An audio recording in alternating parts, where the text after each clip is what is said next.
So we are recording. Just give me 1 second, Princess, to share the link to Facebook. Okay. So we are recording. Just give me 1 second, Princess, to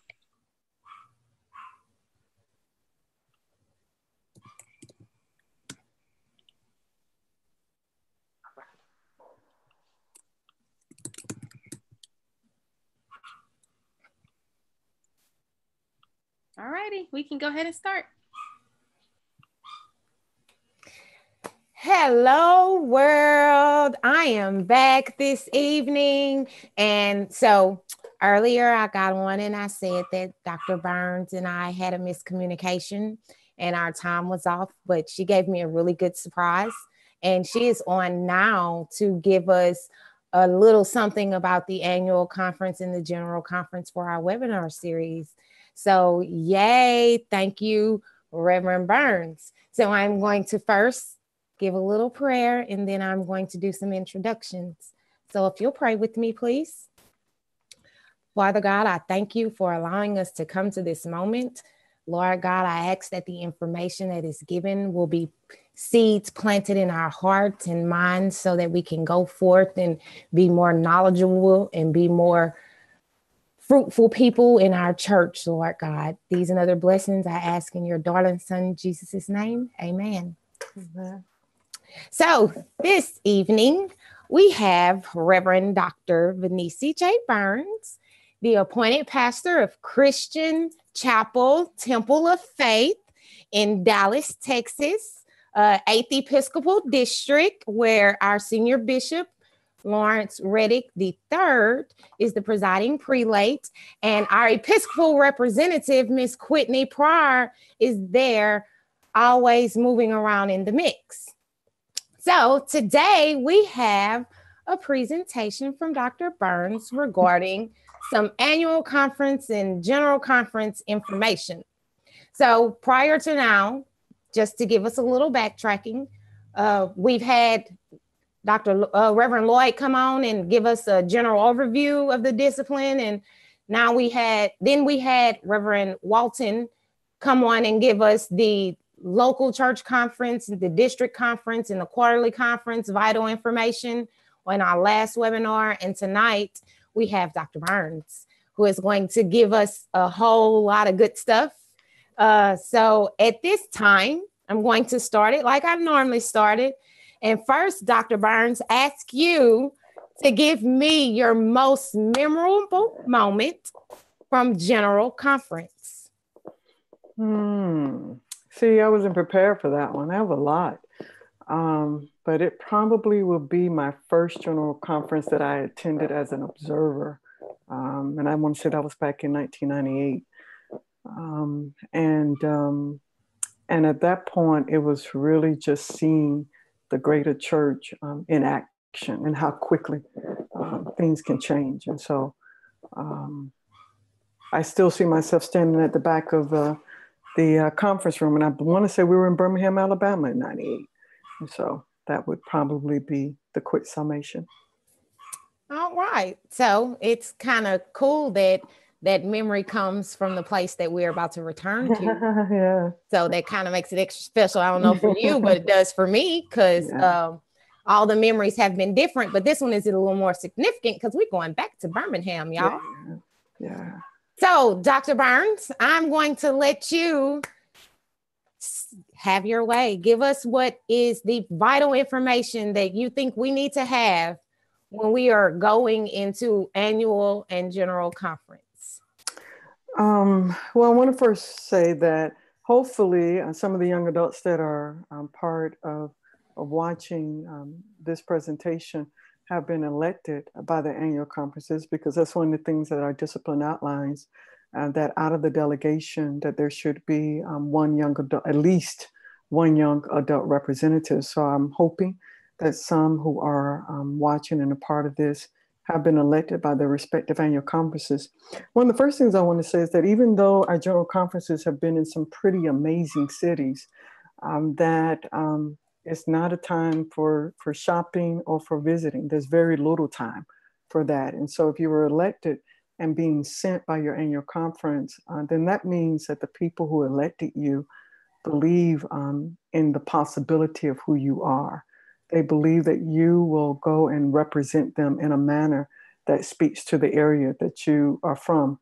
And so I think that's challenging, even when we look at the politics of today, that I believe a lot of our representatives and senators, that they forget that they don't represent their own individual ideology, but they are there to represent the views and the voices of those who elected them there. And so I'm in Dallas-Fort Worth district, blessed to be elected as a delegate.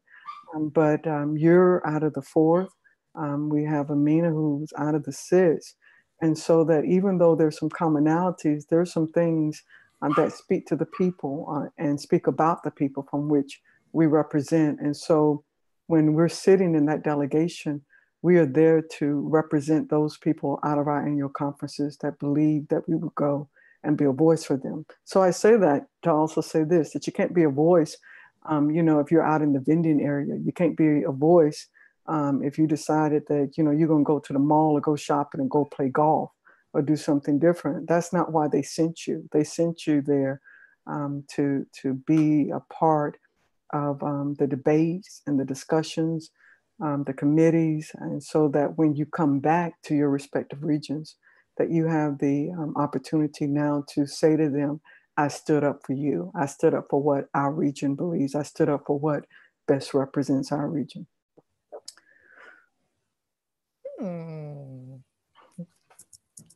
So I have a question. All right.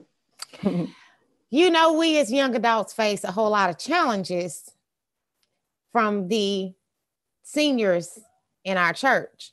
Mm-hmm. So with what you said, knowing that we are going in to be the voices of those that we represent, how do you think, what is the best way of us going about making sure we hear those voices when sometimes we're faced with those who don't want to talk?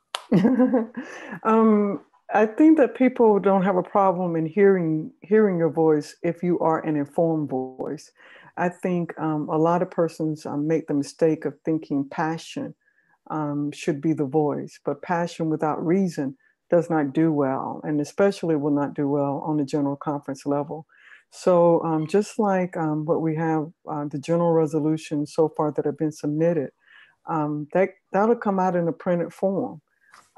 Take time before getting to general conference to read through that book of resolutions. Then, go back now to people that you know in your region. Have conversations with them. What do you think about this resolution and why? Share with them, well, this is what I think. But even though it's what you think, you need to hear the voice of your people. And so, a lot of folks they want to jump up on passion. And passion is, I think, what got a whole lot of people of color lynched. Passion is what have gotten a whole lot of us killed, shot down in the streets. And so passion without reason or logic, people will listen for a moment, but after you keep talking, if you speak from an ill-informed place, then you lose that right to continue to be heard. Okay. I was going to say, I appreciate the conversation about being prepared for general conference, because I know even I've spoken with some young adults who said, well, I just want to get my own opinion out on the floor. I just want to kind of push things together. And I think sometimes we forget the fact that this is also partially a political body of our church. And so lobbying takes place, things of that nature do still take place, the way that government reforms also take place. And so if you don't mind, I know there are some other things you want to cover, but can you talk a little bit about the kind of the I guess for lack of a way of saying it, the kind of government side of general conference for people who might not be, for people who this might be their first time understanding the church as a governing body, and how it can be slightly different than going to some of the other conferences. I guess if I can challenge you on one of your words, you said a partial political. I actually think General Conference is fully political. It is the legislative body of our church. And legislation only happens through politics because there are votes. And whenever you deal with votes, then you're dealing with politics. So it is not the place to go and say, oh, we didn't have a good worship service. No, that's not what the General Conference, we didn't, there's some worship experiences that are there, but that's not the purpose of General Conference. The purpose of General Conference now, this time around, is to look at this purple book right here, not the red one, not the black one or the gold one, but look at this purple book and say, you know what? There's some things that have been decided as law in our church, and we now need to look at that. And so it's political. One of the things that I appreciate about the politics of it is that it's an equal division of both clergy and lay. And so when you have lay folk who say we don't have a voice, then perhaps they need to look at the delegates they continue to elect to send there, because it's equal. If I always like to say this, as a pastor, I have consistently discouraged those who are new to Christ to come to the General Conference. I think that someone who is new to Christ can come to the General Conference and lose faith in the church. So I think the General Conference, from the young adult perspective, should be young adults at this point who've been in the church for at least 4 years or 5 years, to have been able to see the church on different kinds of level, but not anyone that's brand new to Christ. I hope I answered your question. You did. I have other questions, but I want you to finish kind of talking about some of the things I know you already outlined first, but I'm gonna pin them back. We might have to double back to some of that. I do want to speak on resolutions. I know that through our CME email blast and online, there was a deadline for submitting resolutions, but a lot might not be aware that resolutions can still be received on the floor of the General Conference, but those resolutions can only be received via your annual conference roll call. So since we're doing the duality of annual and General Conference in this call, it's important to know that it's still not too late to have a resolution submitted, but it has to be submitted when the roll call of your annual conference takes place at the General Conference.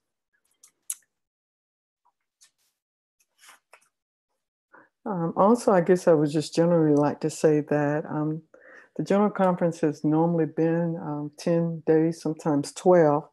And when we were in Memphis, I believe that the decision was made that the upcoming General Conference, which was to be held in Baltimore, would be shortened to 7 days.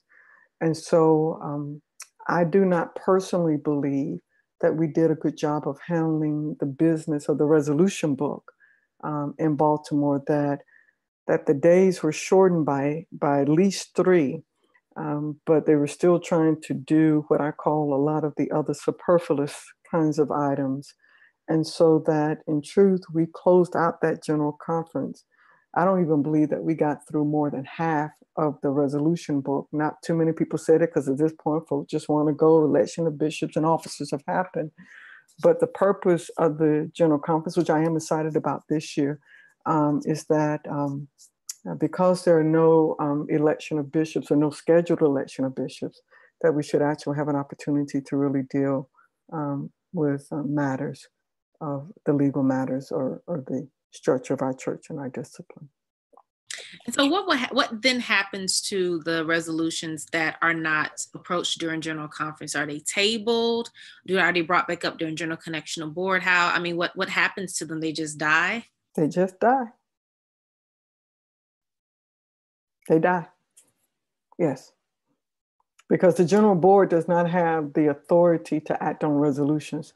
Only the General Conference can deal with anything that specifically deals with changing or altering the law of our church, which will show up in these books.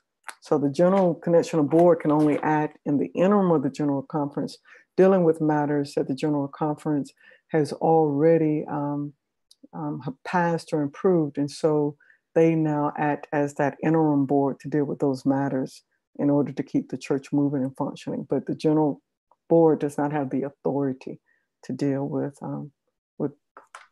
the structure of laws. Okay, and this might seem like a redundant question, but I think something just bothers me about the idea that things could just die. So there literally could be a resolution that has been in a resolution book for like 4, 8, 12, 16 years because it's never come up to the floor because it didn't come up before general conference is over. It could be, yes. Oh. So my question is,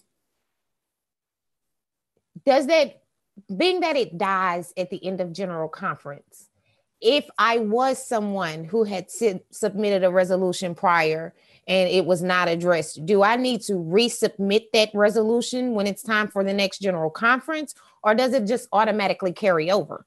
No, nothing automatically carries over. And so, yes, if it is still an issue within those upcoming 4 years, yeah, you resubmit it.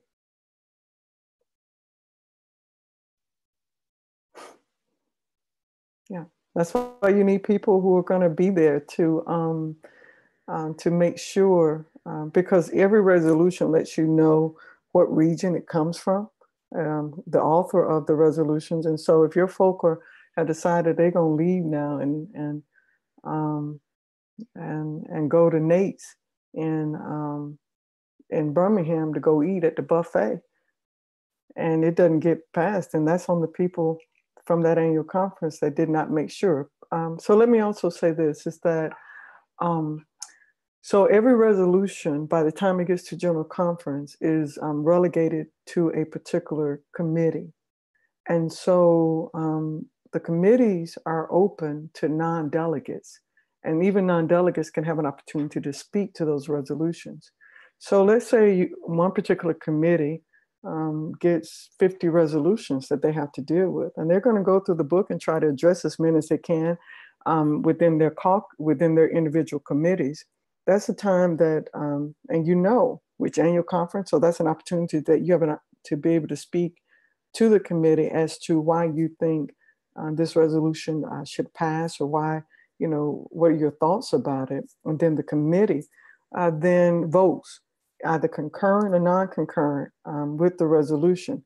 Once they have that, then they're going to come back to the general conference floor, and the committee makes their report for whatever time slot that they have. And they're going to go through this book. Committee recommends non-concurrence. And so if your folk, if they didn't show up at the committee when the committee met, if they don't show up when now this committee is presenting their vote on these resolutions, I mean, then nothing happens. Also, it's also the time when that committee is up presenting and that resolution doesn't get called. That's when the people from that annual conference say, wait a minute, they get to the mic and they ask a question and says, well, we noticed that this resolution wasn't mentioned. Was it discussed? And the committee chair will either say, oh, we discussed it, or we didn't discuss it. If it wasn't discussed, then the person from your annual conference can attempt to make a motion to make sure that that resolution gets discussed. But once again, when you elect folk to go and represent you, you have to know that you're sending the right folk. And a lot of times our annual conferences, we send folk who, got to leave every 4 hours to take their medicine, got to have a bathroom break every 20 minutes. If they don't eat, they're going to pay, the layout of who it is that you represent. And so there are many ways to make sure that your resolution, is heard. But if the people representing your area are not invested in that, then hey, yeah, it just dies because nobody bothered to speak up for it. It dies. And so it's what I like what you said in terms of the investment in it, because of course our theme for this past quadrennium has been the investment factor. So what I'm hearing you say is that going to general conference, being a delegate at general conference, even being someone who is a non-committee member, being in the room, is all a part of being extremely invested in the CME church. And so there are many layers, of course. There are people who who push for different things, who might protest, who might say they want to do things a little differently. But also a large part of being really invested and challenged in the church is by being an active member of the political process. Mm-hmm. And so being a part of the political process, and also understanding where your group and what your region is, and who you represent. So it's just kind of know, I'm not even saying necessarily know what weight and what power you have as your group, but understanding just who all you represent and who all you are bringing to the table with you is a very important part of being invested in the church. Mm-hmm. Yes. I appreciate that perspective, because I hadn't thought about it in that fashion before. I mean, I knew about it, but I just hadn't thought about being one to bring that kind of investment to the table in that way. Mm-hmm. Yes.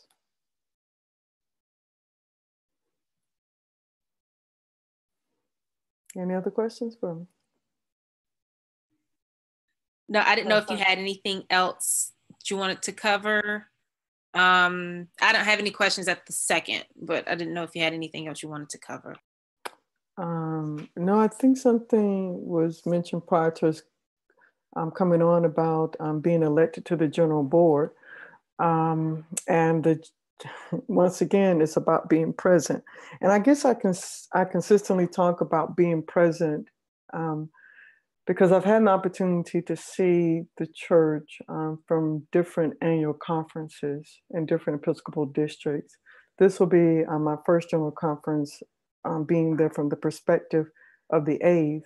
However, at the last general conference, I was the 8th was immediately behind my delegation. I say that for this reason. I've had an opportunity to experience the general conference from the perspective of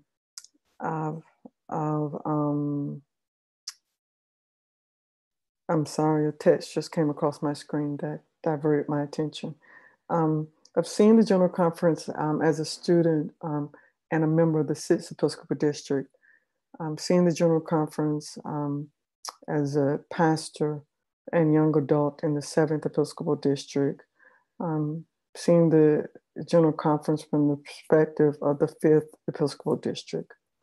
And so when I talk about people being present at the right times, that is so just extremely important, that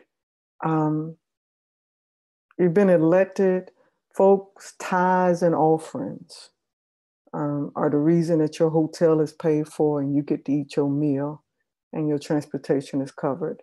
That means, from every church has 2 representatives at least at an annual conference. So those assessments that are paid to the annual conference through the tithes and offerings and the fish fries and the chicken dinners, that's what's sending you as a delegate to the general conference. And so to be sent on the back of other people and then feel like you have a right now as a delegate to go out and, lay up in the hotel, sleep late, miss the morning session, you tired, you're not going to go to the night session, then what you're essentially saying is that those folk who sacrifice to make sure those assessments were paid so that your airfare or car fare and hotel and your per diem could be taken care of because they believed enough in you to vote for you. And for you not to show up or not to be consistently present and or attentive and informed. To me, it's just like cussing your grandmama out, because that's what you've done. You've essentially said, I'm going to take your money, but I really don't have respect for who you are and for how you sacrifice so that I can be in this place. So I say all that to say that even when we come to the election of the general board, that's a time whenever the bishop of that region, Episcopal district decides, they're going to call a meeting of all the folk. And that meeting will probably get called after the close of a night session. So when you think you're ready to go to sleep, now your bishop has called for a meeting at 10:30 at night or 11 o'clock at night. And so body and mind say, now I'm going to bed. But the reason you get to go to that bed is because somebody fried a chicken dinner for you to be able to be in that hotel room. So at that moment, it's not about you. It's about who you are sent there to represent. And so those delegates for the general board who will represent your region for the interim time of the general conference, that's done by vote. And so let's say that you're in an area that one region has more folk than others, but if you are from a smaller annual conference, but you didn't bother to show up to say, wait a minute, I have a problem that all these folk being elected, nobody's from my region to be on the general board once again. So I want to say that the general board election, that it has to be an election, but especially as lay folk, you got a voice. So use it and make sure that your vote counts. Okay. So you ready for me now? Yes, sir. So, okay. We're going to make like I'm a first timer coming to general conference. I hope you've been in the church for a minute, though. I mean, you're not a first timer, just say you're coming. I'm coming to general conference. I'm a delegate. Let me rephrase this. I'm a first time delegate. I've been in the church for some time, but I'm a first time delegate. Okay. You maybe have even observed a day of general conference before. No, I don't want to say I've observed a day. Because in some situations, they are first time delegates.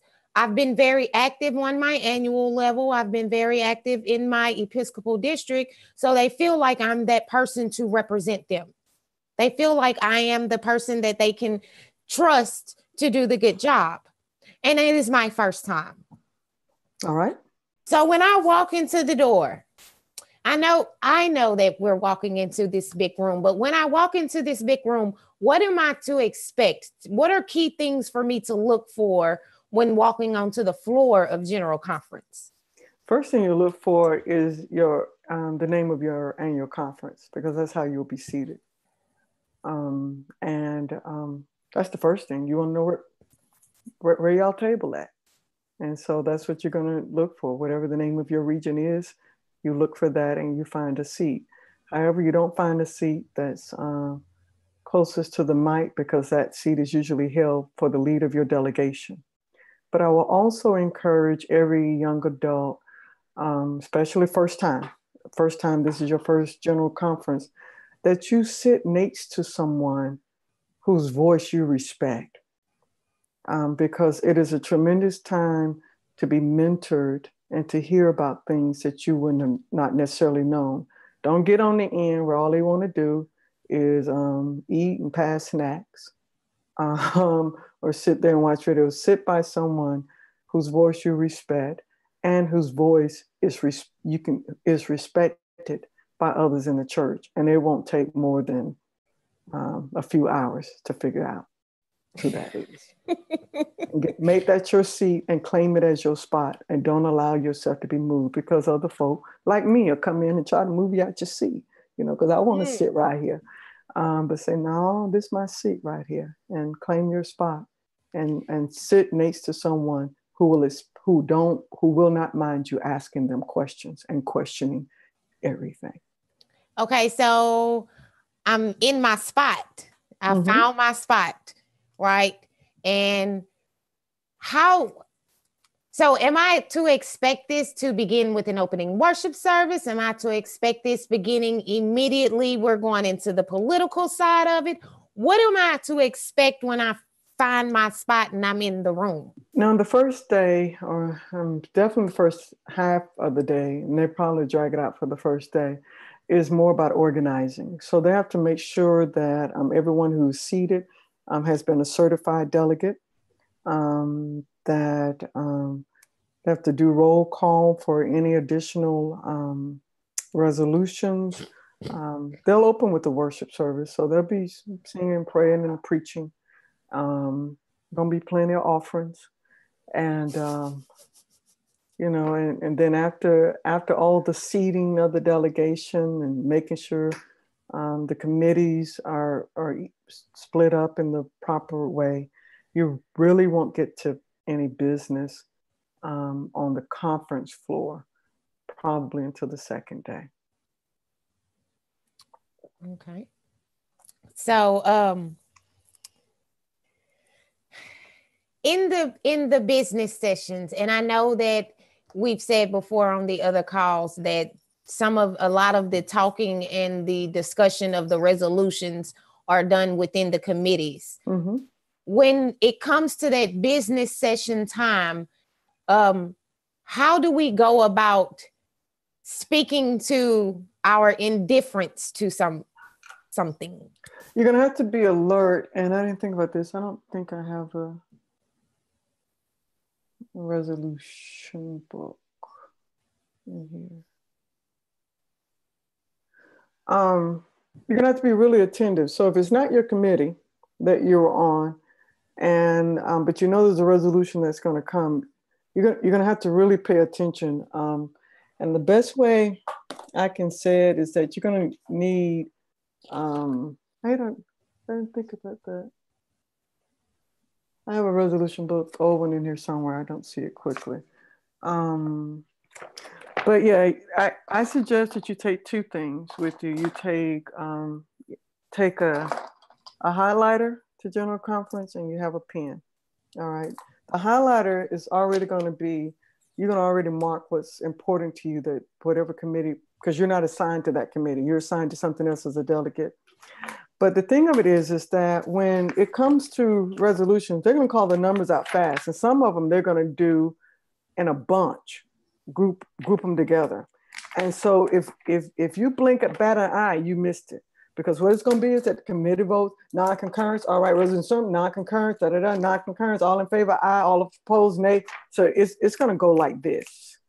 And so, especially if you deal with a committee that has a whole lot. And so, if you're not really paying attention to what's being said, then you've already missed it.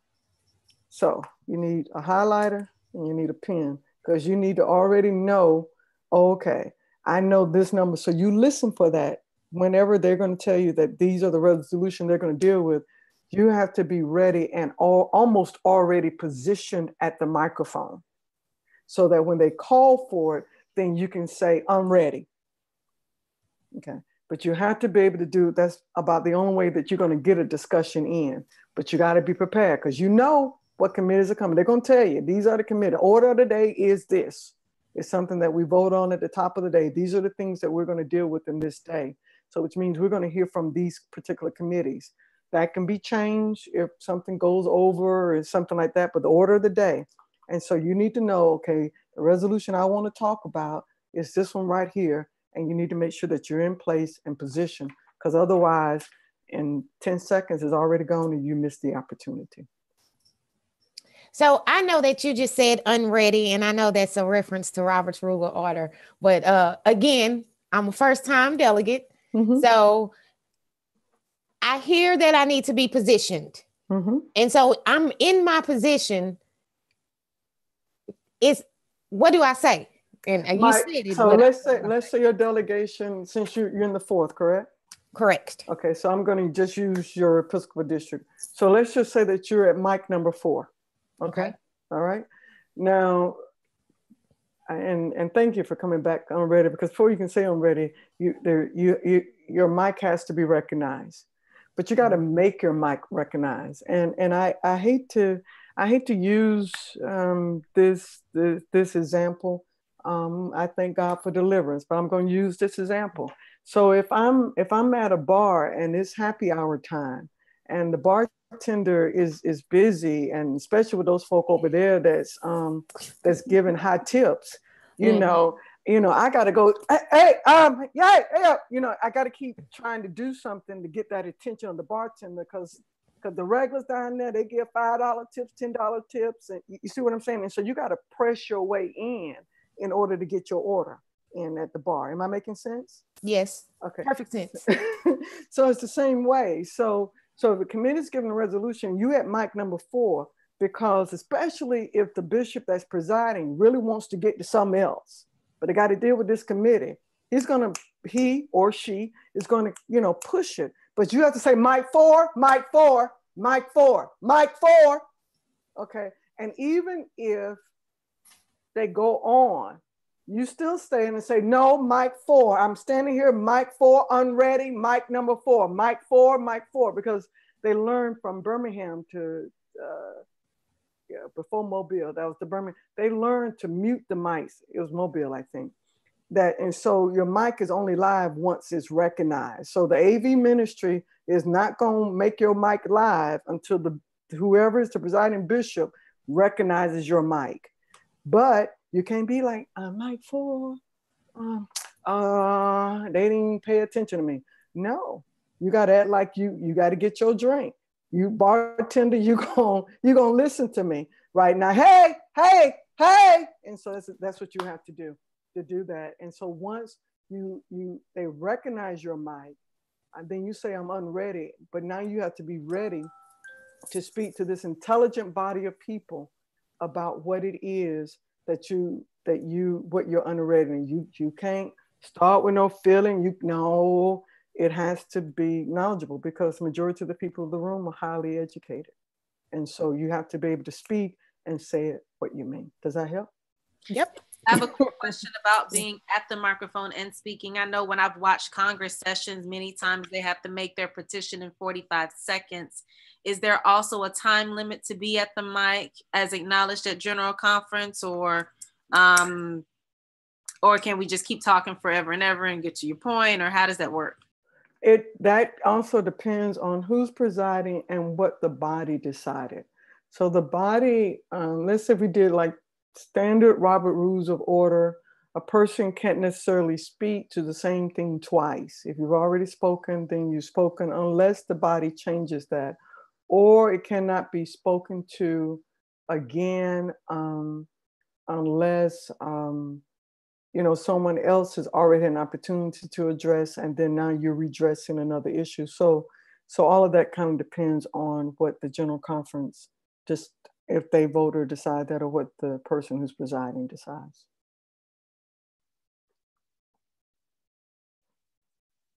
Even like Robert's Rules of Order, I mean, that's part of the organizing day, that there's a decision made, are we going to abide by Robert's Rules of Order? And so you have that. In the last book I have is a gold book. And so if they're young adults who are not familiar with Robert Rules of Order, buy one of those on Amazon now, begin to look through it and have somebody walk you through the basics of what it is, because folk shut each other down at General Conference. Primarily, those who know Robert Rules of Order control the floor of the General Conference.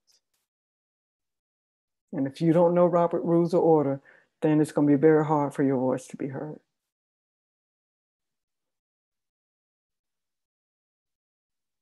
You're on Yes, mute. ma'am. Okay. I'm back at you. So Okay. and I'm sticking with the whole, I'm first time coming, but I've been to annual conference. I'm very active. I know that when I look in my book of discipline, there is basically every question that is going to be asked during the annual conference session. Is there a reference point in the book of discipline that does that for the general conference as well? No, because the General Conference is the body that makes the rules. So technically, there are no rules at the General Conference. The rules are decided on by that convening body, except for the Articles of Religion, which we said are not to be touched. But however, they had to vote on at the last General Conference as to whether or not we can even look at changing Articles of Religion, which is what Bishop Lakey and that committee has been doing now the last 4 years. But that can only be changed by a certain number. But outside of that, technically, this doesn't exist at the General Conference. We're making this book. Okay, so then in knowing that, how is it that we know how the things are going to proceed when we're going through General Conference? How do we know what we're actually going to address other than those resolutions that's in the book? How do we know when we're going to actually get to the resolutions, or when we're going to get to elections if elections need to be done? because in the, there's going to be what they call a conference booklet that every delegate will get. And so every morning after the devotion, there's a place that you have approval of minutes. And so the minutes from the previous day are done. And then you have a thing that's called order of the day. And that's when it's voted on. We decide every day what we're going to do. Order of the day. And so if you miss that vote, then whatever the order of the day is, that's what it is. So what if we don't get to everything that's slated for the order of the day? How do they handle those kind of situations? Then when the following day comes and you say order of the day, then you can say, well, we did not complete this and we would like to add this to today's order. It either gets voted up or down. The body decides. So is there a committee that determines that order, or does that happen with the entire body? There's a committee that comes with a proposed order today, and I don't remember the name of that committee. There's a committee that does that. But that committee isn't the authority. They only make the recommendation. The body of the general conference decide whether or not they want that order of the day. And I want to say, like in 2010, I remember the order of the day was some particular thing. And this was, we were electing 5 bishops and 10. And I remember Dr. Williams, I want to say his name, seems like I'm calling his name wrong, but he's was out of Tuscaloosa, Alabama. And the order they called for, we were going to have ecumenical service, retirement of a bishop, and then perhaps election and something like this. But there was going to be this break between election and some other service. And the order they had already kind of been, this is what the program said. But he got up and he offered an alternative motion that there would be no break until all bishops were elected. And it changed the whole flow of that day. And that was what the General Conference decided to do. And so that's what happened.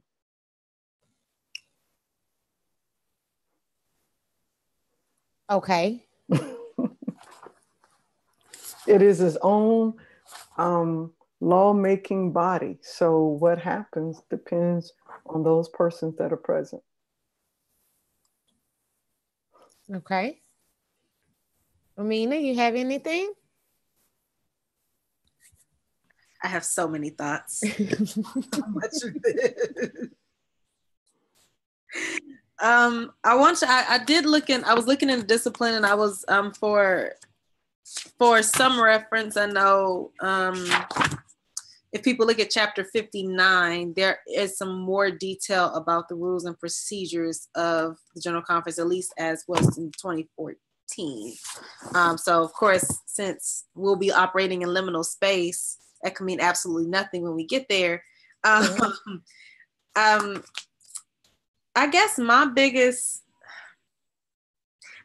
question about all of this, because when we start talking about this, and I'm one of those, I'm an introvert, so I have to sit down in my own space and get my energy back.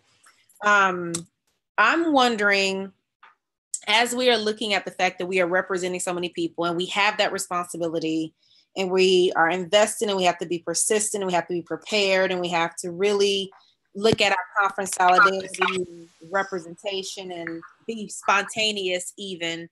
I guess my biggest question comes in all of this, how do you begin to start not only taking care of yourself, but also, one, say that you're going to help continue to take care of your spiritual self, and still be able to say, I'm going to be alert enough to do the business of the church? Because it seems as if, especially if you're a first-time delegate, you can get not just discouraged, but also get unenamored with the church and say, you know what, I'm good. There's no point to this. And so with all of these things that you've told us, how would you say to kind of, in terms of, maintaining our energy throughout the time and keeping our focus, what would you suggest in order for people to do that?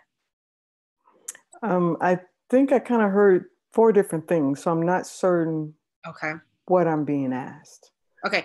I guess my biggest, to sum it up, the biggest question is, with us having this responsibility that you told us about here, and impressing upon us the weight that we carry when we are in this particular space, what would be your suggestion for us to be able to be good vessels to take care of the church and take care of ourselves so that we can make it through the entire conference?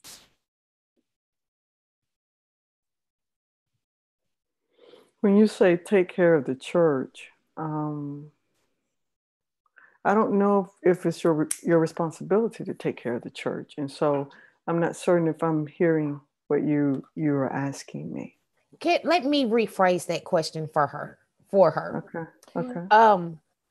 With knowing that we can become very overwhelmed being at General Conference, what do we do to prevent being overwhelmed? And when we become overwhelmed, how do we make that subside? What can you give us to help us balance those? I don't know if there's anything to prevent you from being overwhelmed, primarily because what you're dealing with is something new. And so I think just by its very nature, if you are invested, that it could very well be overwhelming for you, and especially with so many opposing and differing thoughts that you're now in dialogue with. So I guess the best thing I can say in regard to that is to come with the expectation that there are some things that that seem really large, but to know essentially who you are and what your pattern of thinking is, because just because it's your pattern and how you think and how you operate, because I've been blessed to pastor up and down the East Coast and down the Southwest. But the people in North Carolina are not like those in South Carolina. They're not like Georgians, and they're definitely not like Floridians. And none of those group of persons are like the people in Texas. So go in knowing that people are different. And just as you want someone to hear you, be willing to hear somebody else. So I think that might be the only thing I could perhaps offer in regard to that, that you accept the differences, but know that ultimately everyone in the room prayerfully wants the best for the church. Probably the best I can do on that. Now, I'm already a stickler around health and good health. I think food choices matter. A lot of us come from a high fat, high calorie kind of background, and none of those things will help your body during those long meetings. And so that if you want to stay alert, you got to begin now to begin to prepare your body to change what it is that you put in. You need to eat things that will stimulate your thinking and not weigh you down in that. And so that's a lifestyle choice.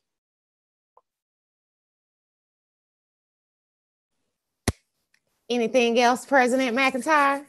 No, I was just going to ask if there's anything. I know that we kind of talked across the board in a lot of different things, and thank you so much for the conversation, because it got my mind moving in a different direction. Is there anything that you would like to add, or anything else you would like to tell young adults who are making their way to preparing themselves and making their way to General Conference? I saw a lot of young adults in 14 become discouraged. We lost a lot of young adults in the church after the 2014 General Conference. And those who are preparing to come now in 2018, I think my hope is that they come with a measured sense of expectation. This is a system that is over 100 years old. And like you were on the Poor People's Campaign call earlier tonight, that when you deal with systemic issues, those things take time, and they don't happen quickly. And I would hate to see what I saw happen after 14 of young adults. It seemed that for many, the spirit was taken out of them. Many others became angry and crass and mean-spirited from that anger, and that our church is still that. We are a broken people serving a perfect God. And so come with that, and come with that measured sense of expectation, because I personally would really hate to see what I saw happen following the 2014 General Conference happen again with the young adults after 2018 General Conference. All right, man, that was wonderful. Yes, thank you. Thank you. Thank you so much, Dr. Burns. And traditionally on our way out, we like to ask our presenter to give us a special prayer for the young adults that's coming into General Conference. And I mean, you've just said a whole lot with us having a measured expectation. So that alone is a powerful, that's my Facebook post. I want you to know that. That's going to be the Facebook post. But you have given us a wealth of information. I learned a few things that I didn't know, and I thought I knew quite a bit, being that I've been seeing me all of my life and been a part of this church. I love it. I'm not going anywhere. I love it. So if you'll pray us out, we'll end this wonderful call. Okay. I want to thank you all for your vision and giving young adults an opportunity to, I guess, hear from different persons in their preparation for 2018.